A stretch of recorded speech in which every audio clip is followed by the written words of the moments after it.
Pusti na quality ba ang hanap mo? Or molder na quality din?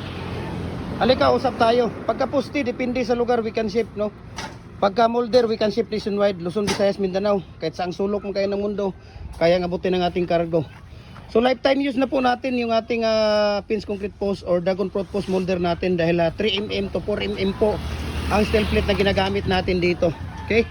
So adjustable na po siya. Pwede ka nang gumawa dito ng 3 feet, 4 feet, 5 feet, 6 feet, 7 feet hanggang 8 feet, no? Dahil mayroon na siyang pang-condemn, no? Na accessories na kasama natin dito. Pagka poste, dito lang yan sa Gem Hardware, Kukulamber Concrete Products. Ganito ang brands.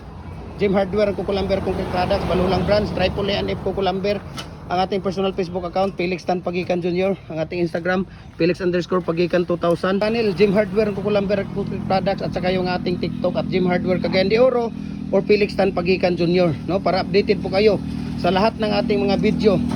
Prices at price list natin, mixing at ratio, makikita nyo sa ating Facebook page, okay? At i-message nyo ako, share ko sa inyo ang price list at shipping details dito. Mabilis lang, no? Mabilis lang. 15 to 18 minutes, pwede na nating baklasin o pwede na tayong gumawa ulit ng ating molder. So tingnan natin ang paggawa, ang paglalagay ng matting art. Ayan, ano nga yung matting art. Tingnan niyo, napakabilis lang natin ilagay yung matting art. Ibig sabihin, yung bakal na ginagamit natin sa loob ng ating poste. So ito po ang matting art. Ang gamit namin dito na kabilya, 8mm at saka yung tie wire natin dito na pangtali, number 16.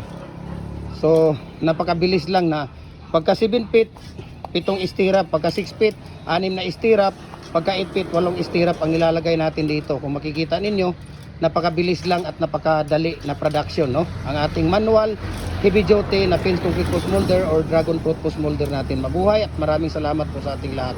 Ayan, ganun lang kabilis.